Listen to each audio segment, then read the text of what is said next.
You come to the clinic थोड़ा सा कफ loudly, so that आपका जो आपका लंग्स का प्रेशर है वो थोड़ा इंक्रीज हो जाता है, जिसकी वजह से या कह सकते हैं कि उसको अगर हार्ट अटैक आ रहा है तो उसे ऑन द स्पॉट क्या करना चाहिए।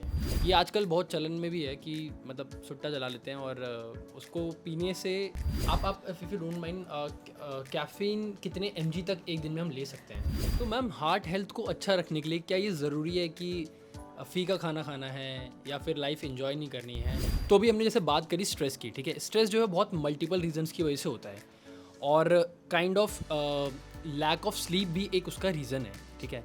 तो एक अच्छी नींद जो पैटर्न है वो कैसे लाइफ में डेवलप करी जाए ताकि पूरी हमारी जो दिन की दिनचर्या होती है वो हेल्दी रह सके, हम डाइट फॉलो कर सकें और हार्ट अटैक और जो हार्ट डिजीज़ है वो ना हो। एक proper sleep hygiene word use किया जाता है, जिसका मतलब है कि जिस टाइम पे आप रोज़ सोते हैं और जिस टाइम पे आप रोज़ उठते हैं वो एक मेंटेन करना, उससे आपका पूरा दिन का साइकिल मैनेज हो जाता है, प्रॉपर मैनेज हो जाता है। अगर ठीक टाइम पे सो रहे हैं और ठीक टाइम पे उठ रहे हैं तो डेफिनेटली जो प्रॉब्लम्स दिन में आ रही हैं, नहीं प्रॉपर डाइट ले पा रहे हैं, नहीं एक्सरसाइज कर पा रहे हैं because of lack of time, क्योंकि वो तो सोने में चला गया या तो अगर हम उस स्लीप हाइजीन को मेंटेन करते हैं तो ये चीज़ हो सकती है। पर मान लीजिए किसी कारणवश कभी अगर स्लीप साइकिल आपका डिस्टर्ब होता है तो मेडिटेशन एक बहुत अच्छा तरीका है अपने बॉडी को रिलैक्स करने का। इसके अलावा सीरोटोनिन नाम का एक हार्मोन है जो कि हम सोते हैं तब रिलीज़ होता है। अगर मेडिटेशन प्रॉपरली की जाए 10 to 15 मिनट्स, अगर हम उस अल्फा स्टेज में जा सकें तो ये सीरोटोनिन रिलीज़ हो सकता है और एक प्रॉपर हेल्दी लाइफ को मेंटेन किया जा सकता है। Okay, my next question is what are the benefit of Mediterranean diet for heart health. American Heart Association ने 2 तरह की डाइट को प्रेफरेंस दी है for heart healthy diet. Okay. So सबसे पहली उसमें मेडिटेरेनियन डाइट है, दूसरी डैश डाइट है। जो मेडिटेरेनियन डाइट है उसमें जैसे मैंने पहले बोला कि हाई क्वांटिटी ऑफ फाइबर रहता है, whole grains, nuts, oil seeds, fruits and vegetables ज़्यादा, तेल और घी की क्वांटिटी कम और नॉन वेजिटेरियन फूड की क्वांटिटी कम रहती है। तो यही मेडिटेरेनियन डाइट है। उसमें नॉर्मली ऑलिव ऑयल पे ज़्यादा बेस किया जाता है और ये मेडिटेरेनियन रीजन के जो लोग हैं वो इसे फॉलो करते हैं और देखा गया कि उनकी हार्ट हेल्थ बहुत अच्छी होती है। रिसर्च से ही ये पता चला है। तो इसीलिए इस डाइट को प्रेफरेंस दी जाती है। तो यही कुछ पॉइंट्स हैं जिनको कि अगर हम ख्याल रखेंगे और एक्टिविटी लेवल अपना अच्छा रखेंगे तो हमारे को ये हार्ट हेल्थ प्रॉपर कर सकता है। तो मैम हार्ट हेल्थ को अच्छा रखने के लिए क्या ये ज़रूरी है कि फीका खाना खाना है या फिर लाइफ एंजॉय नहीं करनी है? क्या आप कुछ एक ऑल्टरनेटिव ऑप्शन दे सकते हो जिससे कि लाइफ भी एंजॉय कर सकें, साथ साथ में अपनी हार्ट हेल्थ या फिर लाइफ पूरी बॉडी को बैलेंस कर सकें? हार्ट हेल्थ को प्रॉपर रखने के लिए या हेल्थ को अच्छा रखने के लिए ये ज़रूरी नहीं है कि आपको फीका खाना खाना है। बहुत सारे हमारे स्पाइसेस और हर्ब्स ऐसे हैं जिनमें कि एंटीऑक्सीडेंट्स मिलते हैं। अगर आप देखा जाए 30 के करीब कुछ फूड्स रिकमेंड किए गए हैं हार्ट एसोसिएशन के द्वारा, जिसमें कि 15 जो हैं वो स्पाइसेस हैं। ओके।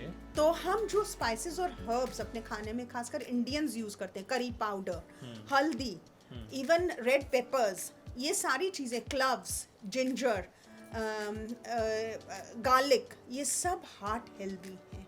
बहुत सारे डॉक्टर्स तो गार्लिक कच्चा खाने के लिए भी रिकमेंड करते हैं for good heart health because of the chemicals found in them. Polyphenols मिलते हैं उनमें जो कि हार्ट की क्लॉट्स को क्लियर करने में या ब्लड को थिन करने में मदद करते हैं। तो इसका मतलब ये नहीं है कि आपको फीका खाना खाना है। हाँ, ये स्पाइसेस और हर्ब्स आप यूज़ करके अपने खाने को टेस्टी बना सकते हैं। नमक को थोड़ा कम करना है और अगर ये स्पाइसेस वगैरह डालेंगे तो वो कम नमक की भी कमी महसूस नहीं होगी। और इसके अलावा अगर आप कभी कभी बाहर का खाना भी खाना चाहते हैं तो moderation is the key.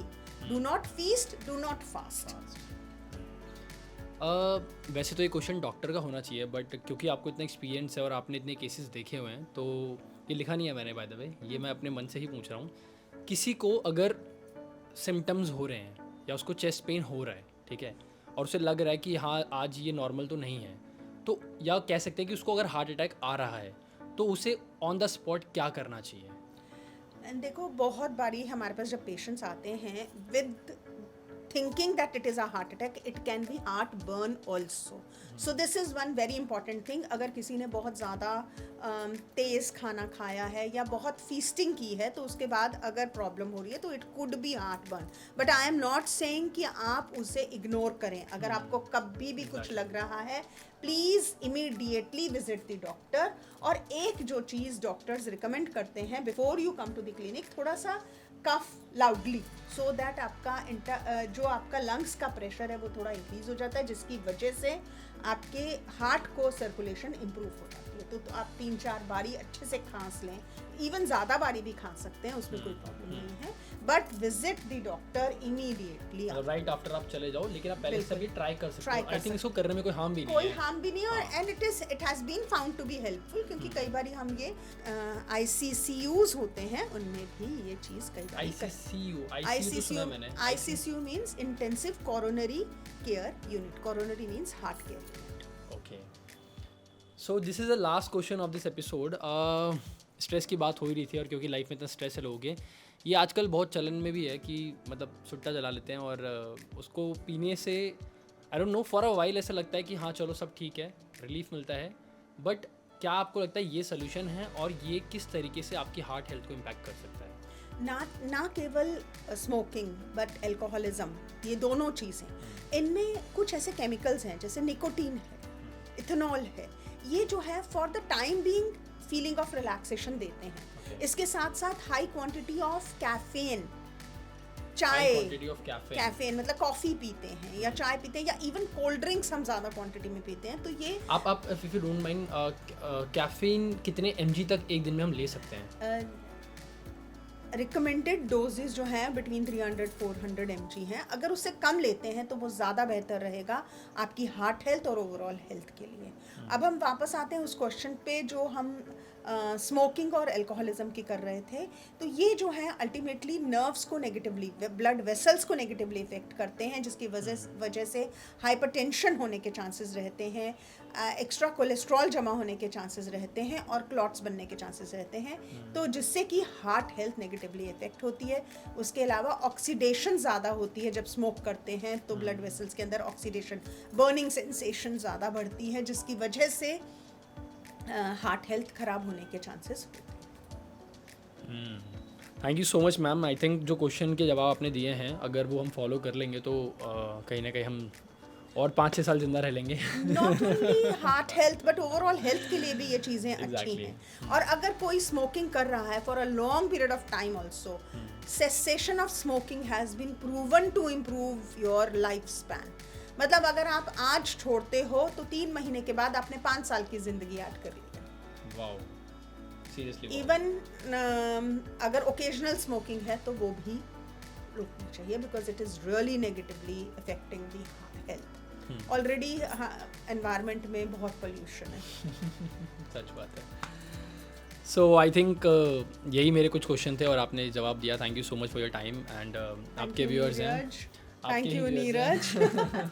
And अगर आपको ये पॉडकास्ट पसंद आया हो तो please like, share and subscribe to the channel.